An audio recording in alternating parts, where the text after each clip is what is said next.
Hi, my name's Dale, and I work at the Johnstown, Pennsylvania Home Depot. I am making this video to share my story about my experience at the Home Depot. So basically, I'm just going to get right into it. Basically, I had some troubles with an employee of the Home Depot in Johnstown. It started off quite childish, if I may. He simply flipped me off twice. The first time that he flipped me off, it was because he was angry about something. And the second time he flipped me off was because I followed him and told him I didn't think it was proper or polite or, I'm not sure, but he flipped me off for a second time. It's childish, it's stupid. I really wasn't upset about it, but because I felt it was inappropriate, I did let the manager know. The manager had asked for me to go and get witnesses and stuff like that. If anyone had seen the incident, she also was going to check the camera to see if it had happened. And I do want to make the point and go on record by saying he was wearing a Home Depot apron. He was on the clock. So I don't want anyone to make any mistake about that. And I'm only saying that because it came back that I think that they were trying to say that he was off the clock when they did it. So anyway, through the whole process of me finding witnesses, I found out that this individual had been calling me a fucking fag. And I don't mean to swear on camera or offend anyone by my language, but in plain terms, that is what he had called me. After I found out that he had called me that, I was going back to tell the manager about what had happened, and I knew that he was in the office with her. So whenever I was going back, I'm easily read by my emotions, I guess. Someone had stopped me and asked me what was going on, and I said, I need your help. This is what's going on, and this is where I'm going. And they asked me to stay with them and stop and not go anywhere else because they felt that I was going to be irrational in my thinking process and maybe act out on my anger. So I didn't stop. I kept going. I was going to the manager's office. I knew he was back there. So the person that had stopped me called and let the manager know that I was on my way back. And when she got the phone call, she was out in the hallway, or out in the aisle, and she met me in the aisle, and she said, stop, I need you to go out and take a break, and after you've calmed down and after you feel better, I want you to come back and talk to me. So I went out onto my break, and I came back in, and I talked to her, the assistant manager, and it was just to let me know that she had taken care of it, and she was going to let the store manager know. There was no, I'm sorry this happened to you, there was no apology, there was no comforting, nothing. It was whatever. There was nothing. So, I left to go at that point. I really didn't say anything to anyone else at that time. I mean, I talked about it with my coworkers and stuff like that because it's a very small town. It's a very close-knit store. Everyone knows everyone at the store. Everyone talks to each other. It's a very family-like atmosphere. When people found out what had been going on, they were kind of very sympathetic and sad for me because that had happened. After a few days had gone by, I had not heard anything about it, and I'm not a person to drop something very easily, especially whenever it's something that hurts my feelings. And I don't even want to say that it hurts my feelings because I've been called way worse by better people, and I do promise that. But anyway, I started questioning things, and in the time that had gone by from the actions that had happened to the point of me started questioning, I got a hey or a hello from my managers, and I don't want to say all my managers. I'm going to say my store manager and my assistant manager. The rest of them, they're pretty fantastic. But the assistant manager and the manager kind of just, I don't want to say blew me off, because if I would corner them, they would talk to me, but it was just in passing, would be a quick hello, nothing else. And I was kind of I was very hurt. I don't want to say kinda. I was very hurt by those actions because I just kind of wish that somebody would have stepped up to the plate and said, you know what, Dale, I'm really sorry that this has happened in my store. Don't you worry about it. I'm going to take care of it, and we're going to make this a better work environment for you and everyone else. I heard nothing of those sorts. So, since my assistant manager and my store manager were not doing anything to help my situation, I went up to the next chain of command.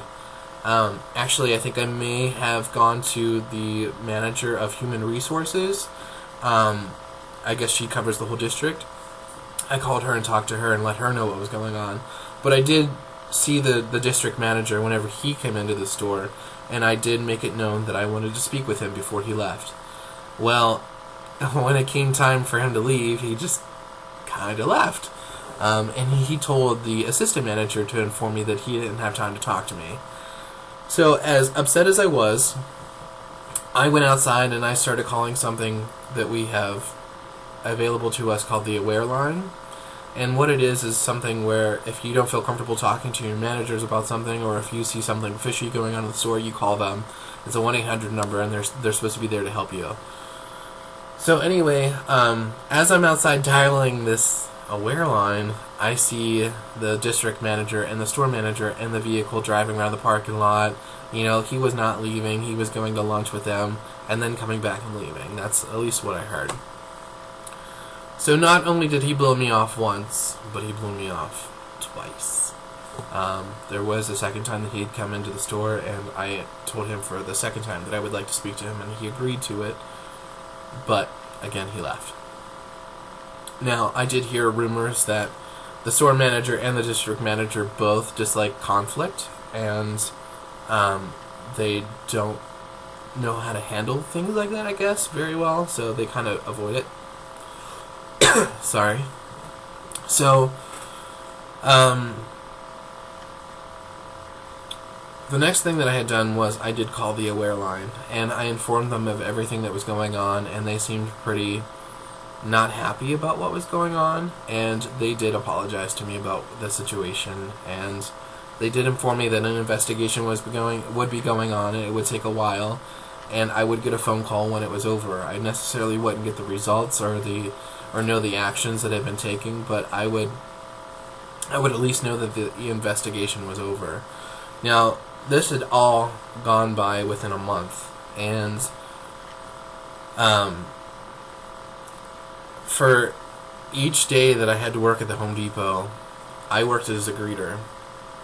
Here's the greeter position. Here's the garden department. The individual that I had a problem with was literally right next to me. We shared pretty much the same department. He would walk by me, give me dirty looks.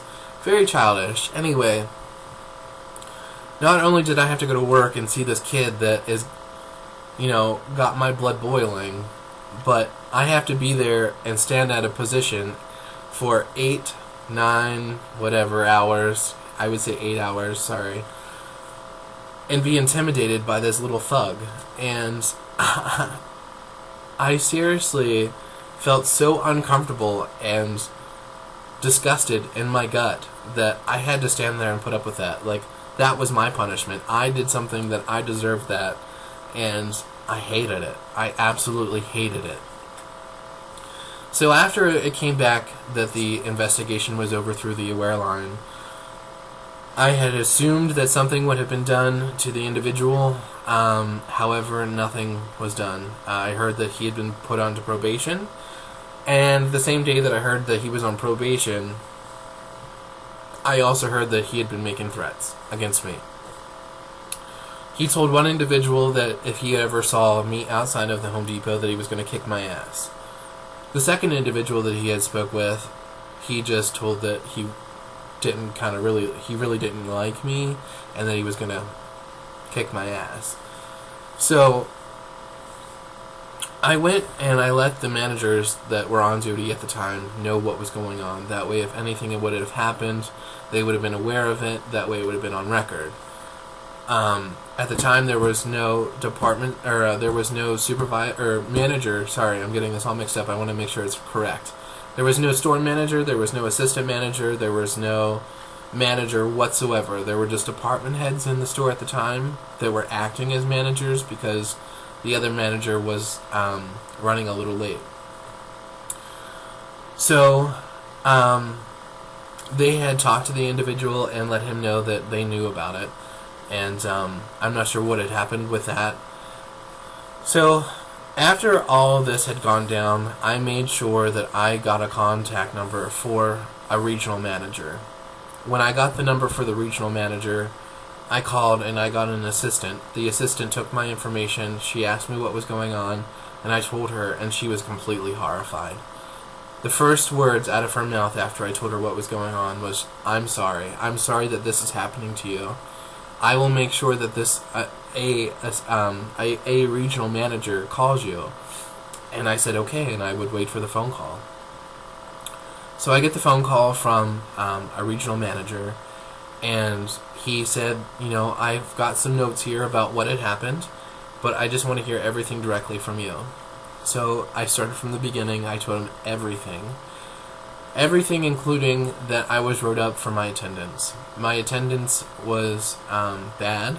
I had missed 7 days of work within a 60-day period, and I had to be wrote up for it, even though I told the manager that was writing me up about it why I was absent so many times. He was completely understanding, but he had to do his job and go forth with the discipline, which I understood. He was doing his job. It's not his fault. So when I told the regional manager what had been happening and why I was absent for so many days of work, he's like, that's not fair to you. It's not your fault that you have to go to work in a hostile work environment and you feel threatened. He said, go ahead and just consider that completely gone off your record, and I will take care of that. He also told me that if there were days of my days that I worked that I didn't feel comfortable going, I didn't need to go, and he would take care of the situation. He didn't want me to get any more trouble for my absence. So, after this long process that I had to take with every individual, the chain of command, I went from my assistant manager to my store manager, to my district manager, to the manager of human resources, to the aware line, and then finally to a regional manager. I thought that I had done everything correctly. I thought that whenever I was telling the regional manager what was going on, he seemed pretty promising in his words. I honestly don't see anything that had been done to the individual at work. He promised that, if it came back true that this individual had been making threats against me, that would be considered retaliation. And Home Depot has a policy against retaliation, and it is automatic terms for termination.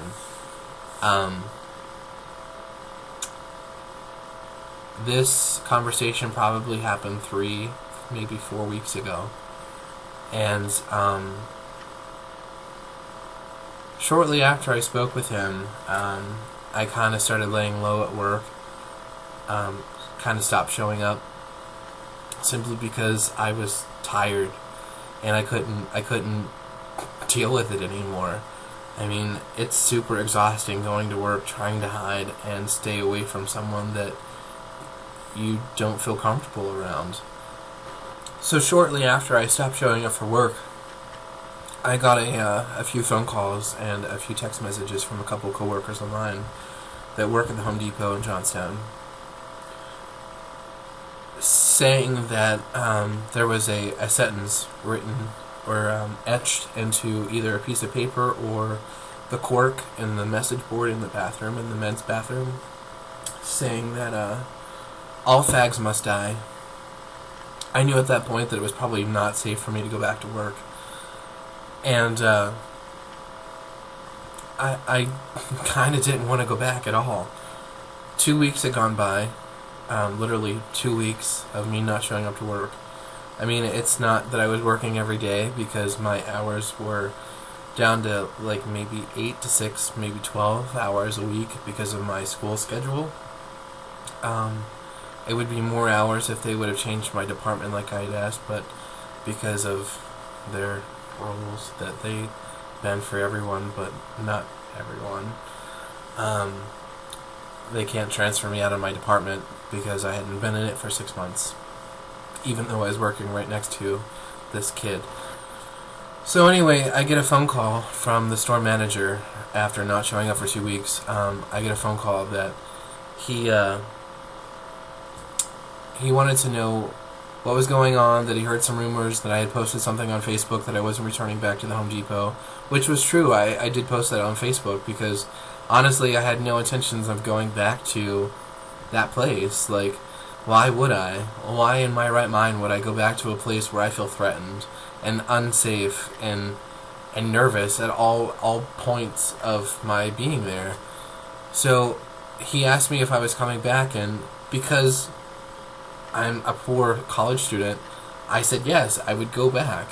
And I'm sure after I post this video, my job will no longer be available at the Home Depot because they wanted this to be all hush-hush. They didn't want anyone to know about it.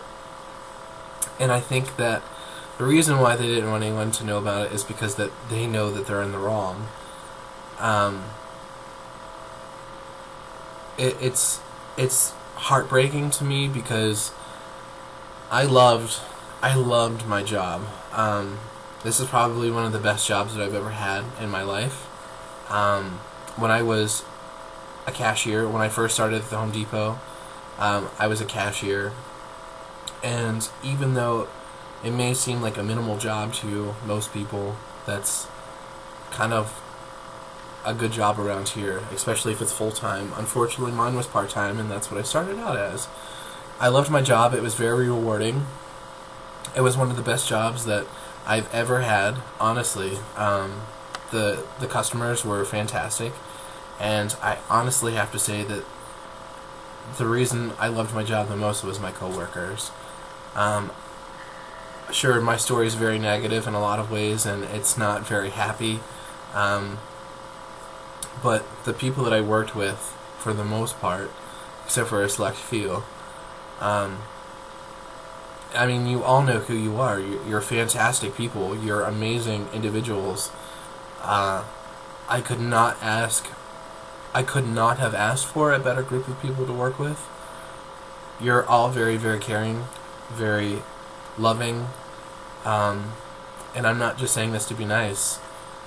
You guys honestly accepted me for who I was, and it was like I kind of just fit in, and I really appreciate that. That means a lot to me.